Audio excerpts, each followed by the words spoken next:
Hello. Today we have somebody coming to us from outside of Cape Town, South Africa, which kind of blows my mind to see how far reaching we are and that to a lot for time differences and all that. So, welcome, Jacqueline. So happy to have you. And it's Yeah.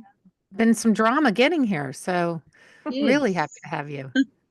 yes. Welcome, welcome. We're very excited. Thank you. Thank you so much. It has been many months and eventful, but I'm here. You're Very here. grateful for that. and Yeah. and pleased to be here. Yeah.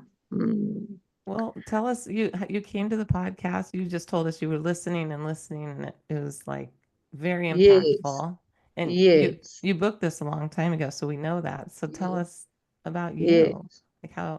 Okay. I think what I'm going to do is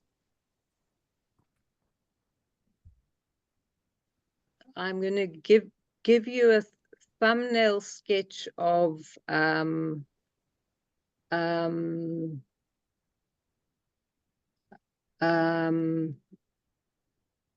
connections with birth family, disconnections, just so you have a sense, Okay. and then I will go back to pre day one because it's a bit of a story.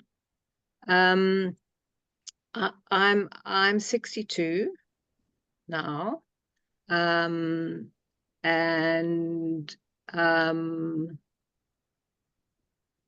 I in my mid-20s started tracing with no information other than that my name my my my birth name was Jacqueline, and I was born on the 13th of May 1962. That was all the information I had. No email, no ancestry, nothing. Anyway, it took me 22 years to find my biological father's side of the family, who had emigrated to to Zimbabwe initially during colonial era, Rhodesia, and then moved to the east coast of South Africa to to to a center called Durban, which is on the east coast. Mm-hmm. So there was reunion there with my biological father's next eldest brother. There were there were there, there were there were 9 children Oh. in his family. Um, my my my father had died in the 70s in Zimbabwe. I was I was reunited with his brother and family, Mm-hmm. my aunt and cousin and my cousin's children in late 1980s. My connection with my cousin, who's 11 years older than me, was good and strong. My my my uncle very sadly died only 2 months after I met him, which was Yeah. just extraordinary. And I had from mid-20s for 22 years poured so much energy into tracing and trying to find out who my parents were, who I was, but more importantly, what was the story, because I knew there was a story, but it was being kept from me. So by the time I'd united with my father's side of the family, now in Durban, South Africa, I was a mom of my little girl of 4. No, she was by then 5, and my son of 1. Okay. And I decided that I wanted to just close the search, because it was time for me to be mom, not to try and find mom, because so much energy and cost, expense was being poured into the search. Energy, emotion.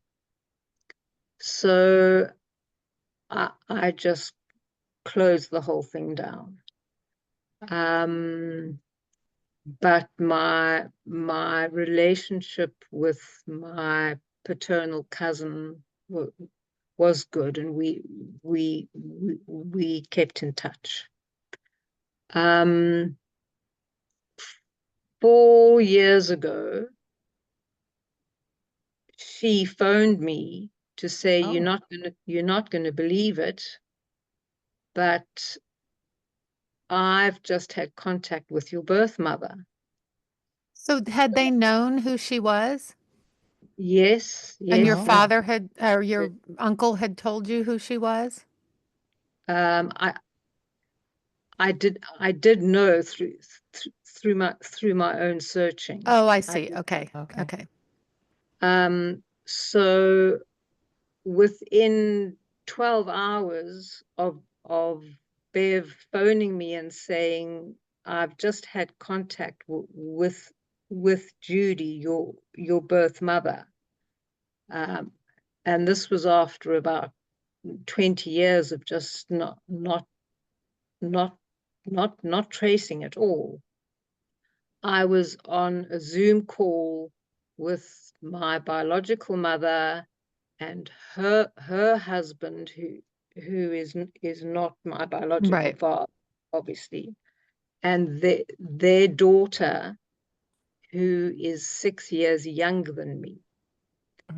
And she at about age 6 had intuited that she had a twin, or there was something, maybe she'd heard something, or she just intuited there was another child. And she was told, no, nonsense. Eventually, when she was 14, my biological mom, who is Judy, said to her, I will tell you the story. And she told Mandy about me. At which point Mandy decided that she was going to find me no matter what. And it took her another 22 years to find me, this time on Ancestry and on internet, Facebook. She eventually found me. So we had a reunion over Zoom, and it was just surreal. I mean, my first words to her were, there you are, because I had searched for so long. Are they still in the same country? Yes, they're in the States. No, she in fact passed away last September with Parkinson's of long years. So I was in reunion via with Parkinson's. Obviously, her communication capacities were quite minimal, and her husband, who she was 83 when I was reunited with her, and he was 91, but bright and, you know, sharp. He took the computer to write this whole history of their whole life and collate photographs. So she could type on a computer, but he'd taken it. So all she had was her cell phone. So I had these little messages, and then suddenly an emoji that she'd accidentally press, and they were just hilarious. But she did manage in the 24 hours after our initial meeting. She did manage to get the computer, and she wrote a long letter, which was just telling me of the situation of my my birth, and things that had occurred after that. So you've got the story of your birth. Can you share that with us? Yes, I will do. The reunion lasted 2 months and became an absolute nightmare. What? Because their family interpersonal relationships were just very dysfunctional, with a lot of anger. Judy, her husband, their daughter, and their daughter's husband, who Judy and her husband didn't like at all. So this is your sister Mandy you're talking about. Sister Mandy, yeah. And the conflict was just, but they said in their different ways, thank goodness you're a psychologist, because you can help us sort everything out. Oh boy. This is not what that is a lack of boundaries. To say the least.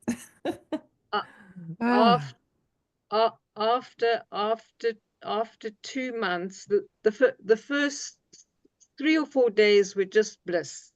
Bliss. I just felt, the next 2 months, one day was just a nightmare, where I was trying to decide how to keep the boundaries up and what to do. I eventually went for a walk in the mountains, where I did my clear thinking, and I got back from the mountain, and I wrote her an email and thanked her for giving me life, and told her that I understood that because of her childhood experiences, her parents had divorced when she was 4. She wasn't allowed to see her father, who she adored, for her entire childhood. Eventually, at age 21, she contacted him, but it had clearly wounded her very deeply. So my analogy to her was, your childhood pain is like a cup which is full, and if any other emotion is poured into that cup, you just flow over with all your own pain. So it's very difficult for you to hear another person's pain. And my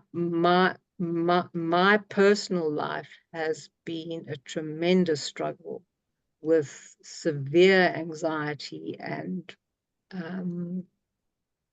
recurring major depressions that have literally left me destitute 3 or 4 times because of my 16 months with her.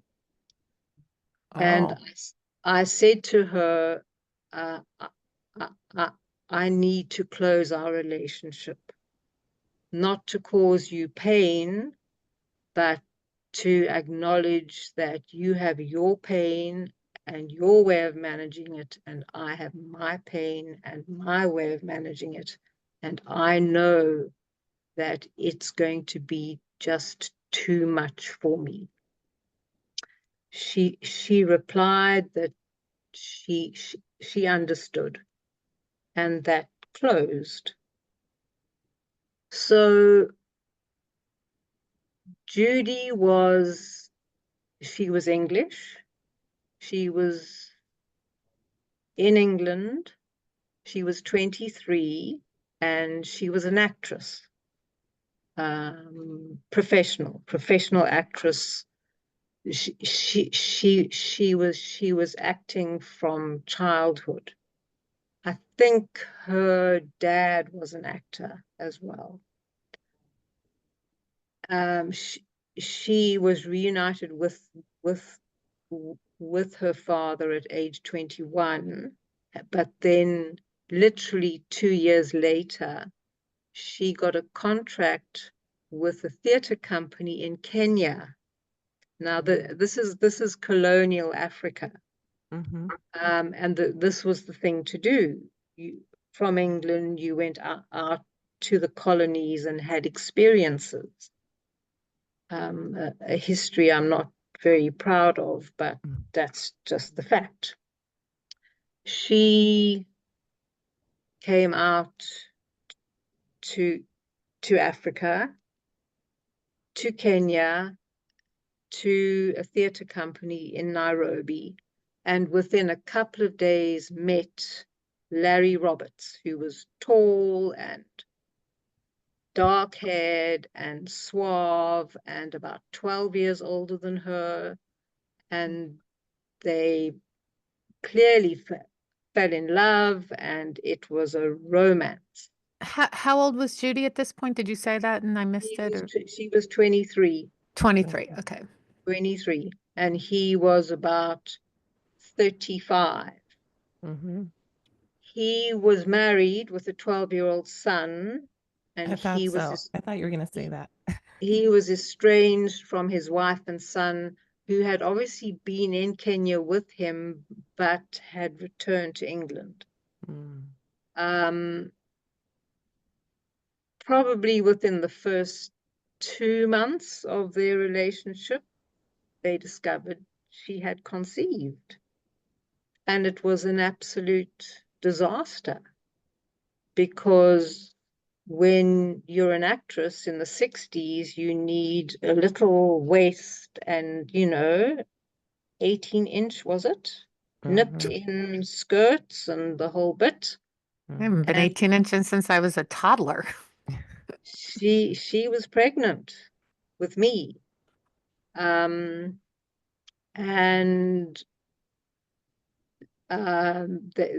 they were both completely shocked. Larry said he couldn't possibly marry her because he was Catholic, Irish Welsh background, and he couldn't get a divorce. So he was kind of around until after my birth, although when she was in hospital, I was 2 months premature, and I weighed, according to her, 4 pounds 2 ounces, which is 1.8 kilograms. So I was very tiny. Yeah. He didn't visit her in hospital, and she was, of her own admission, just utterly miserable. So I was born prem and in an incubator, and she in that email she wrote was this description of they brought you to me, and you were tiny when I looked at you. So obviously I was in the incubator with a perfect tiny head and a little white cloth over your tiny little body. And she then left hospital, and Larry had gone. He'd left Kenya and gone to one of his brothers who was in Zimbabwe. So she was now without an acting contract, with an infant, no money. So she decided to go down to Zimbabwe, either to try and reconcile the relationship or to get some financial assistance. She caught the train and the boat and however you get from Kenya to Zimbabwe. Were you, excuse me for interrupting, were you with her? Yes. Okay. Yeah. I was in a little carry cot, one of those little infant carriers, she said. So I must have been a couple of months. Okay. And when they got to when she and I got to Zimbabwe, she was met by the older brother, not by Larry. Oh, God, Larry. He had found a job on some game farm in the south of Zimbabwe. He was involved in conservation agriculture or something, but he'd basically decided it was time to move on. So she found a room under a stairwell in a hotel in Harare, Zimbabwe, and she went in for breakfast, apparently the one morning, and there were eggs, hard boiled eggs, that she took one and put it in her bag for me. So I'm not too sure what time frame that must have been, but if I was going to be eating an egg, I must have been a few months old by then, on solids. And apparently the hotel kitchen staff lambasted her for taking food out of it just sounded so terribly pitiful. Anyway, she then realized that she wasn't getting any financial support. So she went out and got a job as an administrator in some factory, and she rented a flat for her and me, and she paid a nanny or carer for me for the daytime, but then decided clearly that she wanted to go back to her passion, which was acting. And she left me alone at night. Wow. Initially, she would,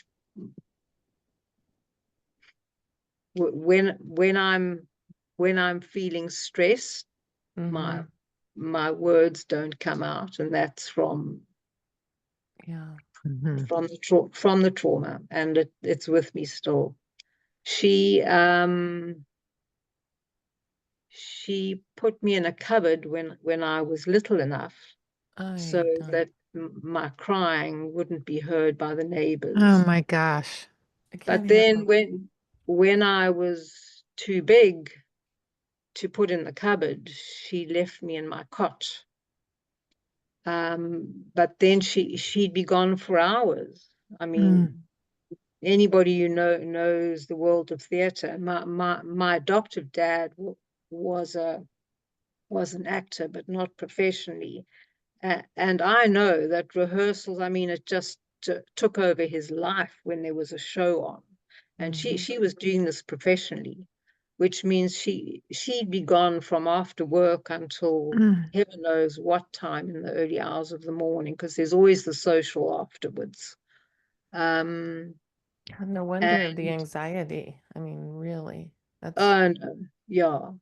So she left me in my cot, and what I think initiated, interestingly enough, not my removal from her, but her thinking seriously about adoption, was that the one night I got my head jammed Oh in my gosh. bars of the cot, and I screamed and screamed, and neighbors called the police. And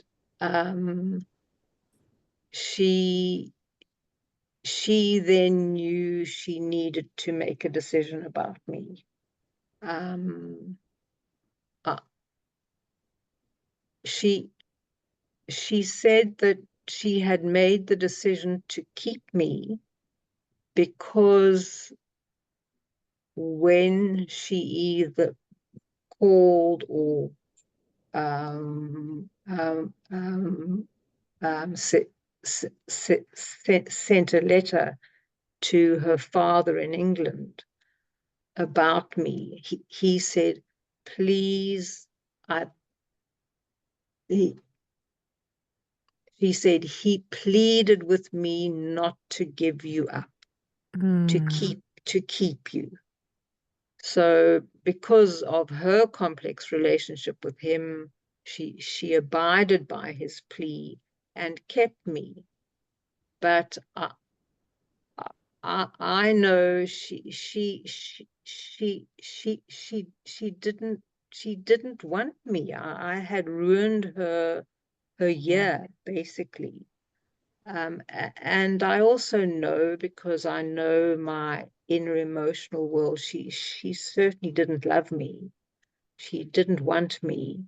She kept me because she felt duty bound to do so. And she did what she could to carry on with her life. But when this incident happened, she then contacted her her her mother in England and told her that she was in a very difficult situation and was thinking about adoption.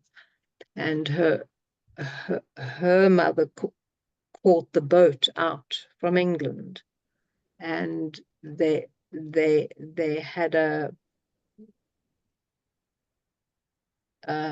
gathering meeting involving Judy and her mother and Larry, who had come up from the south, Oh, and Larry's younger sister, who Judy had befriended in that time. And they decided that by now I was 16 months old. They decided that no, my mother's mother said to her, you need to make a decision. Your stepfather won't tolerate a child at home, so you can't bring her back with you. So either you must stay here and make good, or you must give her up for adoption and come home with me to England. So Judy decided, and of course Larry agreed to whatever, you know. I don't think he was terribly engaged at that point. So Judy decided to give me up for adoption. And as the communities existed in colonial Africa, the doctor who all my cousin and aunt and uncle went to became my GP, my general practitioner, and his partner was my adoptive parents' GP. Oh, Okay, you got it right. Yeah. So Judy goes to her GP. It isn't really her GP because she's very, very new to the whole thing, but says that she has decided to give me up for adoption.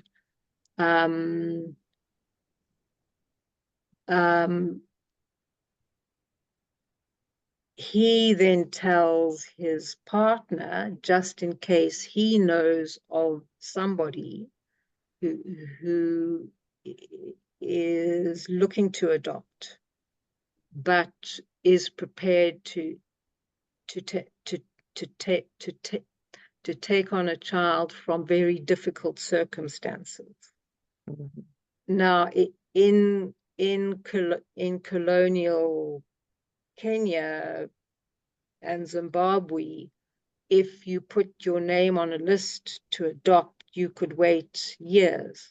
My adoptive parents had waited 4 years for my brother, and I think they'd only had themselves on the list recently, which meant another long wait. So they were all this is GPs and my adoptive parents at a cocktail party one evening, and Judy's GP goes to my adoptive parents and says to them, "There's a little girl. She's 16 months. Are you interested?" And my mom immediately said, "Oh yes, of course we are." How old was your brother at this point, your adoptive brother? He's 8 months older than me. Oh, okay. So very close in age. Very close. So the GP said to them, "But you've got to understand she comes from very difficult circumstances." That was all he said. No, Mom said, I don't mind. Fantastic. In retrospect, with 50, 60 years of life experience, I think that they'd probably approached people on the list, the adoption list, but nobody was prepared to take on a child of that age from difficult circumstances, which means traumatized. Yeah. But how was that manifesting in you? How did you behave that manifested that trauma? When it took me until I was in my 50s for my adoptive folks to finally start telling me, and this was after decades of pleas, I need to understand what happened, because if I can understand what happened, maybe I'll heal. Yeah, of course. When I was adopted by them, I used to just scream and scream and scream and scream, and my mom, the way she described it, you just screamed and screamed and screamed, and I didn't know what to do with you. And I knew exactly what happened when she got like that. She used to get angry. Oh, She didn't tolerate anything other than just oh, be happy, you know. So I grew up frightened of her because she used to get angry. And when I am, and particularly as a child, when I was frightened, I literally couldn't get a word out of my mouth. I stuttered so badly, which was just horrific, because then I was teased at school, and it oh, it yeah. was a whole cycle. Um, I had chronic digestive problems where I'd get constipated and bloated and in terrible pain. And I had a twitch in my nose that Mom used to do this and say, just relax, just relax. But there was they'd never been given any information. And even though John Bowlby had already written his trilogy, which was exactly about attachment, abandonment, loss, and all of that, it hadn't seeped into anybody's consciousness, particularly in colonial Southern Africa. Yeah. So there was absolutely no understanding. So in terms of anxiety, it was just a life Yeah. experience for me, being teased. And in fact, when I was 8, I went up to the teacher's desk with something, and she took my hands and she said that they changed my name from Jacqueline to Tracy. So now I was Tracy Jacqueline. So at 16 months, I was suddenly called Tracy, and I could never say my name because it used to get stuck in my throat. And of course, everybody used to laugh. And you know, whenever you're in a group and you have to introduce yourself, Yeah. and she took my hands and said, "Now, Tracy, I don't know what you're going to do with your life, because with a stutter like that, there's not much you can do." What a So great teacher. that was age 8. Okay. So what my parents did was honed in on my digestive issues, and I went to see somebody. Mom took me to see somebody who said I must stop eating wheat and sugar. And my stutter, where I went first of all to a therapist who made me read and tap my foot, and I just hated it. And then Dad knew, he had a colleague who was a hypnotist, and I went and had hypnosis, but there was no sense at all of the trauma. I mean, the root cause of The it. root They were treating cause. the symptoms and Yeah. not Completely, Mhm. which was through lack of knowledge, but it was also safer that way. right. Of course. Yeah. How Through, was your father a kind man? I know your mother had anger issues. What about him? yes, I had an easier relationship with him, but he was the patriarch, you know. Yeah. So I, I I went, as is so often the case, I went the one way where I was just so good, and I learned to read. I learned to read every emotion, so that I knew what to do right, so that I didn't do the wrong thing. Whereas my brother, who was 8 months older than me, he was naughty. He just did naughty stuff all the time. Mhm. And when we were about 16 or 17 and he'd gone to high school and he was offered prefectships and things, which he just told them to just stuff it. He wasn't interested in this authoritarian stuff. I, I, I said to him, aren't you afraid of making mom and dad angry, that they'll reject you? And he said, oh, I don't give an F anyway, you know. Are you still But in touch with him? yes, we are that close. Oh, good. Good. He's in Virginia, actually at the moment, married. And his thing was addiction, substance addiction, Yeah. which in the last year he has come to grips with, and he's going to AA meetings, and he's, I don't know how many months in sobriety, and he's just completely taken it on. And I've sent him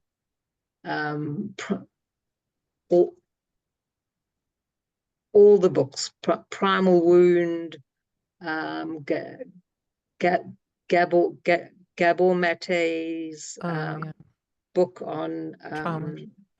Yeah. And he's just devoured them, and it's just opened a whole world of understanding to him. Good. And a whole heart of compassion for me, because I was always the problem in the family, because there was always something wrong. I always had a stomach ache, or you know, I did get on tenaciously, but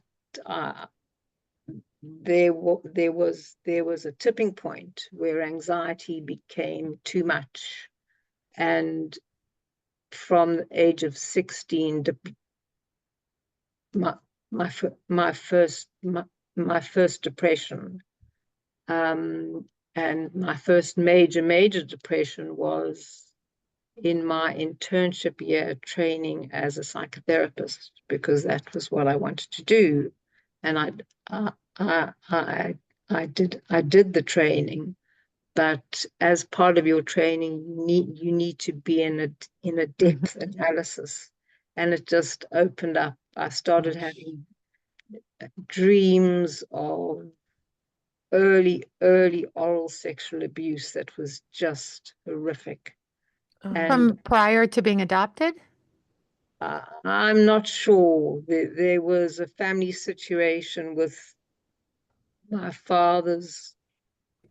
adoptive father's father lived in the house with us, because his wife had died young, and dad was away a lot, and mom slept in a lot, you know, in the morning, in late. And I was an early bird, and my dad's father was an early bird, and we used to go to his room for tea in the morning. And who knows? Yeah. So I took time off from the internship, eventually qualified. I got married. I have 2 awesome children. My daughter is 25 and doing doing medicine at university, and my son is 21 and doing applied maths and computer studies. He wants to get into the car industry from a design perspective, and we have a very, very close bond that is just beautiful. So glad to hear that. I I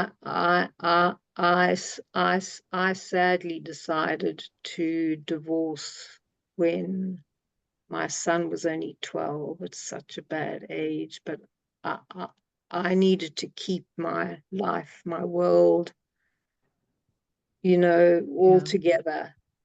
And my ex-husband was an extrovert and an ideas man, and he used to just create chaos. Yeah. So that was a really hard time. And in our separating, I had my own townhouse with my two children had rooms, and he had his house. And 2 years after the divorce, I had yet another massive depressive breakdown, and I didn't go in to psychotherapy as a profession after my two children went to school, because I knew that I wasn't up to it at all. So I edit academic PhD dissertations and such like. So I'm an editor. And when I'm in a depression like that, and I don't even use the words anxiety and depression anymore, because they mean nothing. For me, it's fear and despair, because what clearly happened for me in the nights when Judy left me alone was that I would cry and cry and cry until I gave up. And I would go into an analytic depression. And when I go into a deep depression, it's a death place of absolutely nothing. Anyway, the last 6 to 8 years, I've been very, very compliant on very heavy meds with a very good psychiatrist.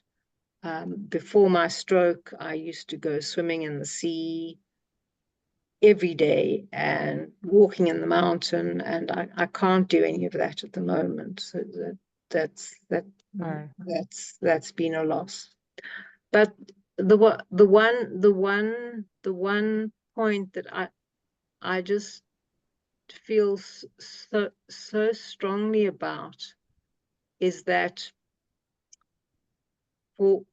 for decades, I think in a way I went into psychology to heal myself. I was convinced that if I knew what happened, I would heal. But that has never happened. Right. And no matter what I read, and I've read widely and I've listened widely, no matter what I've read, what I've listened to, I've never seen it written or heard it said that sometimes the trauma is too early, for too long, too prolonged, and there is no healing. And I, in the last 2 years, have come to accept that. I live with anxiety, as you hear, as I talk about the emotional stuff. It gets caught up here. Thank heavens, depression is with me, but not really bad. But my life lesson has been about acceptance, really, really hard, but acceptance. This is how it is for me. And huge gratitude for my children. I mean, I wouldn't change a single second of my life if it meant they weren't my children, you know, Yeah. no matter what I've lived through. And it's been something that I've wondered about, that it's quite something to say there are situations in which there cannot be healing. I Yeah. don't disagree with you at all. No. But that doesn't mean it's bad, because with the acceptance has come far more peace than I've ever known. And I've learned compassion, just compassion in a way that it wasn't for quite a while, that I actually realized that I've learned compassion, just a very genuine, profound capacity to know when somebody else is struggling, and to connect with them in a way that is compassionate. Yeah. And I even move in and out of forgiveness, believe it or not. There have been times where I have felt forgiveness to the four parents who screwed me over, quite frankly. Yeah. At times when something happens that's really hard for me, I get angry, and the forgiveness just flies. Yeah. But then I reconnect with it again. And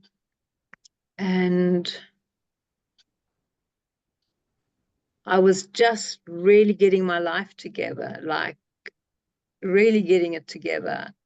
And this tsunami hit me 2 months ago of a stroke.